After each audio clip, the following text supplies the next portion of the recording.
আচ্ছা বলুন তো, দিল্লি চলো কে ডাক দিয়েছিলেন? স্যার, নেতাজি সুভাষচন্দ্র বোস। বাহ বাহ, খুব ভালো। আচ্ছা, একজন দেশপ্রেমিকের নাম বলুন তো।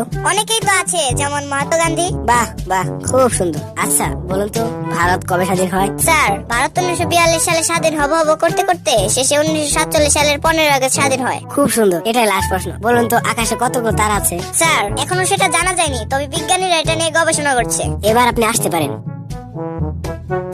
ভাই আপনাকে কি কি প্রশ্ন করছে? প্রশ্নগুলো আমার তো মনে নেই, কিন্তু উত্তরগুলো হচ্ছে নেতাজি সুভাষচন্দ্র বোস। অনেকেই তো আছে, যেমন মহাত্মা গান্ধী। 1942 সালে হব করতে করতে শেষে 1947 সালের 15 আগস্ট। এখনো জানা যায়নি, তবে বিজ্ঞানীরা এটা নিয়ে গবেষণা করছে। আপনার নাম কি? নেতাজি সুভাষচন্দ্র বোস। আপনার বাবার নাম কি? অনেকেই তো আছে, যেমন মহাত্মা গান্ধী। আপনার কবে জন্ম হয়েছে? 1942 সালে হব করতে করতে শেষে 1947 সালের 15 আগস্ট। আপনি কি পাগল হয়ে গেছেন? এখনো জানা যায়নি, তবে এটা নিয়ে বিজ্ঞানীরা গবেষণা করছে। Likey